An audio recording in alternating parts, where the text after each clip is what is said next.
menurut mazhab Syafi'i, apa salahnya melakukan sunnah terus-menerus meskipun Nabi itu melakukan hanya beberapa kali? Karena pertama, sesuatu yang pernah dilakukan Nabi pasti akan menjadi sunnah yang terus-menerus. Nabi itu puasa Senin Kemis juga tidak selalu. Salah kalau ada orang bilang, Nabi malah takut kalau ibadah sunat dilakukan terus-menerus karena nanti takut dikira wajib. Itu masyhur dalam kaidah usul fikih. Tapi yang tidak kunut juga ada salah karena ya tadi Nabi ya pernah kunut, Nabi juga pernah tidak kunut karena nabinya orang banyak.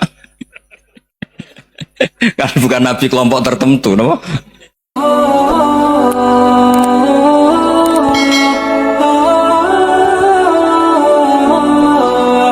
Perbedaan itu nggak bisa dihindari karena tadi ada sudut pandang apa?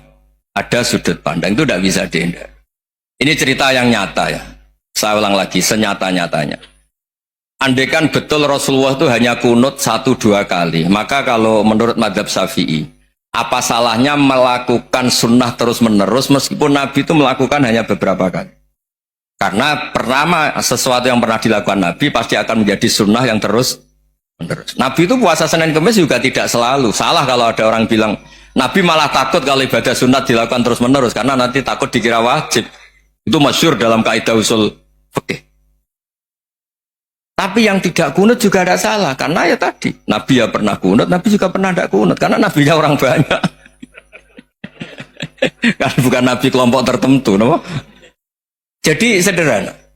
Terus menyangkut ini dengerin betul ya, sujud. Sujud itu banyak ulama yang mengatakan untuk sah itu harus melibatkan 7 anggota.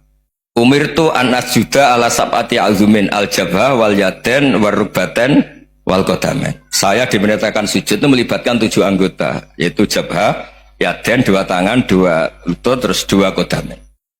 Tapi Imam Syafi'i ngendikan, andaikan ada pendapat yang mengatakan ukurannya cukup jabha, maka itu juga benar.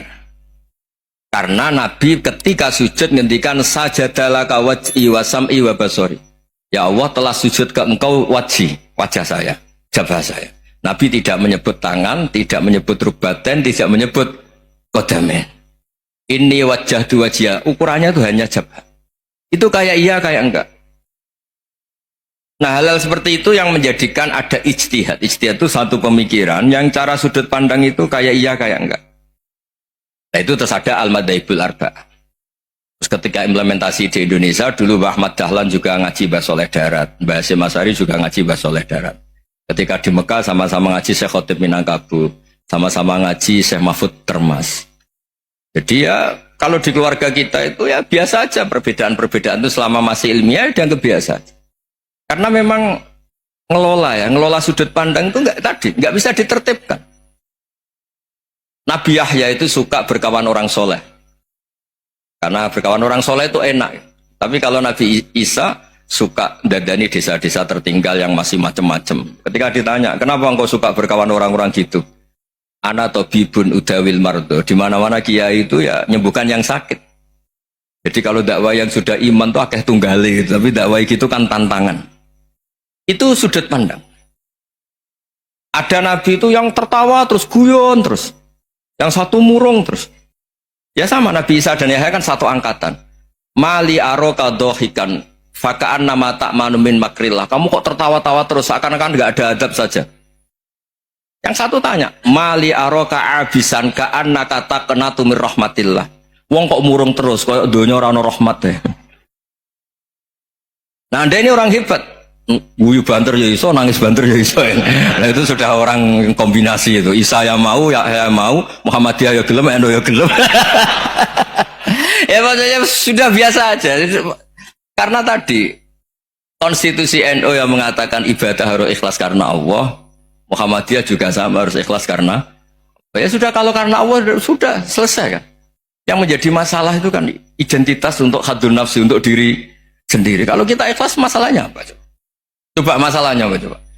Imam Syafi'i pernah di Masjid Abu Hanifah yang tidak kunut. Beliau enggak kunut. Ketika tanya, lima ada tarokal kunut, ikroman di hadal madhab. Saya menghormati madhab ini.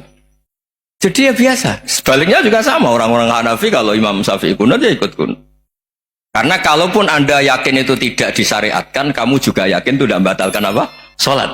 Itu yang perlu dicatat. Kalau Anda tidak yakin sunat, kan tidak tidak yakin kalau itu membatalkan sholat. Jadi sebetulnya kalau dianalisis secara keilmuan itu ya semuanya normal. Karena tadi Rasulullah itu al-bahrul muhit, Nabi itu lautan yang luas sekali. Orang akan mengambil air sesuai kapasitas masing-masing dan akan merasakan kualitas air juga sesuai kapasitas masing-masing. Orang yang sangat haus melihat air seteguk ini luar biasa. Tapi yang tidak haus mungkin melihat itu biasa-biasa saja. Jadi makanya saya mohon lah, sudahlah itu biasa saja, apalagi secara sanad ya sama, secara tradisi sama. Ya soal perbedaan tidak harus dengan NU, antara Muhammadiyah juga biasa beda. Mungkin di UI antar rektorat juga beda-beda. Yang satu suka dekat rektor, yang satu suka enggak. Monggo asal itu niatnya ikhlas. Terakhir saya beri cerita, ada sahabat ditanya, "Sifli wajah Rasulillah." Coba tolong saya ceritakan wajahnya Nabi kayak apa. Sahabat itu nangis senangis-nangisnya. Kenapa engkau menangis? Saya itu tidak pernah melihat wajah Rasulullah SAW. Loh kenapa? Engkau kan sahabat. Sungkan. Sebagai bentuk penghormatan saya tidak berani melihat wajahnya. Sebagai bentuk penghormatan pada waktu Nabi, saya tidak berani sowan. Nabi di dalam punya keluarga, punya istri, punya cucu. Kalau saya sowan tuh ganggu. Ya masuk akal. Bentuk hormat itu tidak ganggu kan. Tapi ada orang-orang yang bentuk hormat, bentuk sayang itu sering datang ke majelis Nabi. Sama-sama masuk akal, bisa didebat gimana? Sama-sama masuk akal. Ya sudah itu ijtihad, maksudnya itu ijtihad, itu sudah sama-sama masuk akal. Abul Hasan Asyadili itu kalau kemana-mana pakai mobil mewah, pakai baju mewah. Ketika ditanya, Anda ini ulama kok pakaiannya mewah, mobilnya mewah? Dan uang rakyat kepikiran nyangoni ya. Tapi nak kowe tawaduk melas, terus dibalik nombal musake. Ngonang raiso mulai ya ini. Ya tapi misalnya semua gitu mesti ada yang salah paham, itu keangkuhan. Tapi kalau semuanya kelihatan gembel, nanti orang trauma jadi kiai. Takut kayak itu. Ya sudah, itu wilayah ijtihad, sudah tidak usah pokoknya sudah, yang penting ikhlas. Anda berani tanggung jawab nanti ketika ketemu Allah Subhanahu wa taala. Nggih, ngoten. Assalamualaikum warahmatullahi wabarakatuh.